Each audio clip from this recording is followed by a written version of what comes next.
दोस्तों, आपने रावण के पुष्पक विमान के अलावा क्या कभी हिरण्यपुर और शौक जैसी एरियल सिटीज के बारे में सुना है?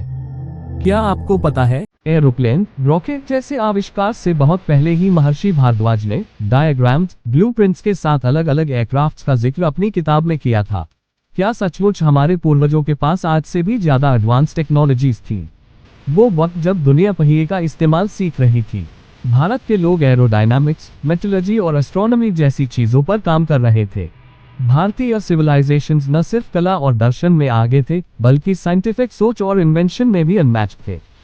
हमारे ग्रंथों, शास्त्रों और मंदिरों में ऐसे डिस्क्रिप्शंस मिलते हैं जो साफ बताते हैं कि एंशिएंट इंडिया आज की मॉडर्न टेक्नोलॉजी से कहीं आगे थी। आज हम वैमानिक शास्त्र के साथ साथ उन सभी टॉपिक्स को इस वीडियो में डिस्कस करने जा रहे हैं जो किसी साइफाई मूवी से कम नहीं लगते। तो चलिए शुरू करते हैं एंशिएंट भारत की फ्यूचरिस्टिक एरोस्पेस टेक्नोलॉजी की गाथा। विमान आज एंशिएंट इंडियन एयरक्राफ्ट्स। हमारे ग्रंथों और पुराणों में विमान शब्द बार बार आता है।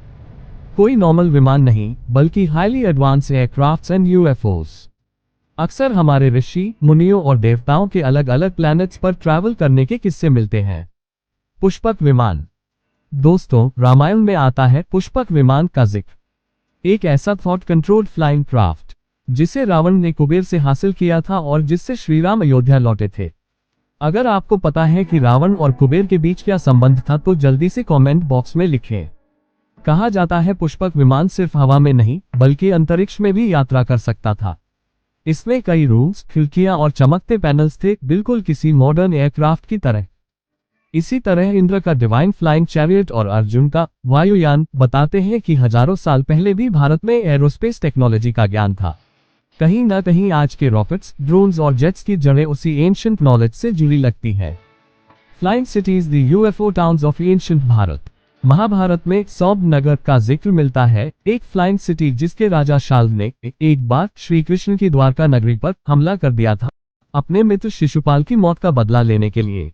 ये सिटी आसमान में घूमती थी और धरती पर उतर सकती थी। अगर सोचा जाए तो ये आईएसएस स्पेस स्टेशन या यूएफओस जैसी कॉन्सेप्ट लगती है। इसी तरह हिरण्यपुर नाम की एक और एरियल सिटी का उल्लेख है, जहां कालकेय और निवट कवच नामक लोग रहते थे, जो इंटरप्लैनेटरी ट्रैवल करते थे। निवट कवच शायद एस्ट्रोनॉट्स का संस्कृत ट्रांसलेशन रहा होगा। अर्जुन ने इस शहर को पूरी तरह से नष्ट कर दिया था। अगर आपको इन स्टोरीज के बारे में जानना है तो कमेंट में लिखें, हम अपनी अगली वीडियो में उन्हें कवर करेंगे।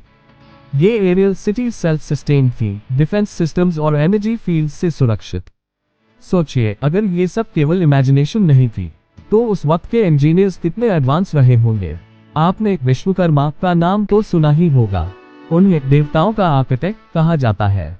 पुष्पक विमान, द्वारका, इंद्रपुरी जैसी रचनाएं उन्हीं की देन मानी जाती है। इसी तरह मयासुर, त्वस्त, नल और नील जैसे एंशिएंट इंजीनियर्स ने डिवाइन टेक्नोलॉजी को रियलिटी बनाया था। आज की सिविल इंजीनियरिंग, आर्किटेक्चर और मैकेनिकल डिजाइन इनसे इंस्पायर्ड लगती है। वैमानिक शास्त्र, एंशिएंट मैनुअल ऑफ एरोनॉटिक्स।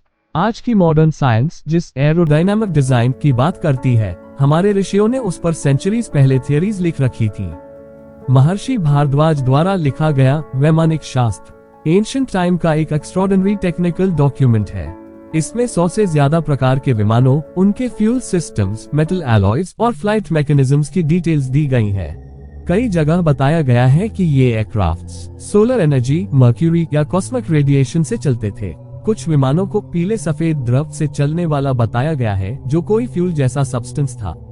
कुछ के शेप गोल सॉसर टाइप होते थे और कुछ लॉन्ग सिलिंड्रिकल डिजाइन के होते थे।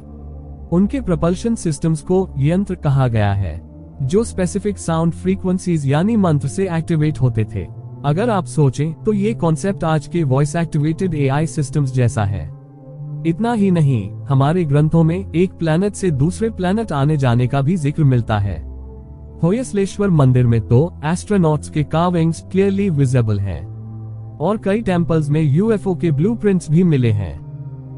Teleportation and portal travelling. क्या आपने कभी सोचा है कि नारद मुनि हर जगह एक पल में कैसे पहुंच जाते थे?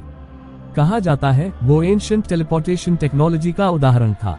हमारे पूर्वज multiverse and parallel world concept को भी जानते थे। वे ध्यान और साउंड वाइब्रेशंस के जरिए एक लोक से दूसरे लोक में इंस्टेंटली ट्रैवल करते थे। आज जो हम क्वांटम टेलीपोर्टेशन या वर्महोल्स की बात करते हैं, वो कॉन्सेप्ट हमारे शास्त्रों में पहले से ही मौजूद था। कई प्राचीन स्थानों में स्टोन स्टारगेट्स का जिक्र मिलता है, जिन्हें कॉस्मिक पोर्टल्स माना जाता था। सही फ्रीक्वेंसी और मंत्रों से ये द्वार खुलते थे और ट्रैवलर्स को दूसरे लोकों में ले जाते थे। कहते हैं जब कलियुग शुरू हुआ तो ये सारी डिवाइन टेक्नोलॉजीज धीरे धीरे मानव स्मृति से मिट गईं। पर संकेत आज भी हमारे मंदिरों, मूर्तियों, ग्रंथों और लोक कथाओं में दिखते हैं। आज हम इन चीजों को मैथोलॉजी कहकर नजरअंदाज कर देते हैं, पर शायद वो साइंस था, बस भाषा अलग थी। असल में साइंस और स्पिरिचुअलिटी एक ही सिक्के के दो पहलू हैं। आज ये एक मिसकंसेप्शन बन गया है कि अगर हर चीज का लुक वेस्टर्न स्टाइल हो या हम इंग्लिश बोले तो ही हम मॉडर्न है। आज के लोग साधारण धोती पहने साधु को साइंटिस्ट्स नहीं मानते और न संस्कृत बोलने वाले ऋषियों को एंशिएंट इंजीनियर्स। अगर ध्यान से देखा जाए तो मॉडर्न साइंस अब उन्हीं कॉन्सेप्ट्स को खोज रही है जिनका जिक्र हमारे ग्रंथों में हजारों साल पहले किया गया था। चाहे वो aerospace engineering, sound energy, multiverse theory या क्वांटम टेलीपोर्टेशन क्यों ना हो, सबका बीज एंशिएंट इंडिया की धरती पर मिलता है। कह सकते हैं the future was already here, it was just written in Sanskrit. मिलते हैं अगले वीडियो में। नमस्कार।